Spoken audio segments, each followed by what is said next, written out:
ভারতীয় সঙ্গীত জগতে এমন কিছু কণ্ঠ আছে যা সময়ের গণ্ডি পেরিয়েও সমান উজ্জ্বল। বলছি আশা ভোসলের কথা।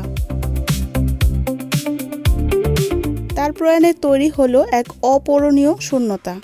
দীর্ঘ ক্যারিয়ারে তার জীবন যেমন সাফল্যে ভরা, তেমনি ছিল সংগ্রাম আর উত্থানের গল্প। সঙ্গীতের পাশাপাশি আর্থিক সাফল্যেও কম যাননি আশা ভোসলে।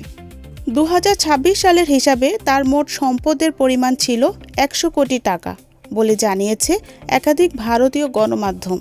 এই হিসেবে তিনি দেশের ধনী নারী গায়িকাদের একজন। তার আয়ের বড় অংশ এসেছে ব্যবসা থেকে, বিশেষ করে তার রেস্তোরাঁ চেইন, যার শাখা দুবাই, আবুধাবি, বাহরাইন, কুয়েত ও যুক্তরাজ্যে ছড়িয়ে আছে, ছিল অন্যতম আয়ের প্রধান উৎস। এই ব্র্যান্ড প্রিমিয়াম ভারতীয় খাবারের জন্য পরিচিত। স্থাবর সম্পত্তির দিক থেকেও আশা ছিলেন শক্ত অবস্থানে।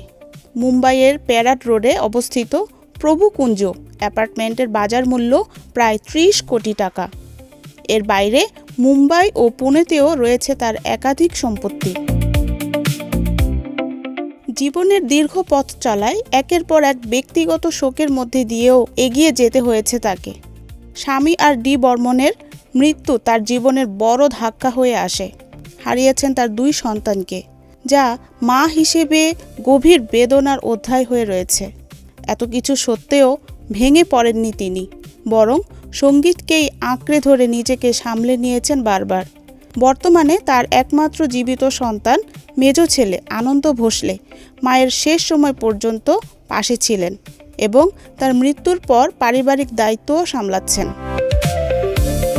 আশা ভোসলের কণ্ঠ ভারতীয় সঙ্গীতের ইতিহাসে এক অনন্য অধ্যায় হয়ে থাকবে, যা সময় পেরিয়েও সমানভাবে অনুপ্রাণিত হবে, থাকবে যুগের পর যুগ। Star news showbiz, Dhaka.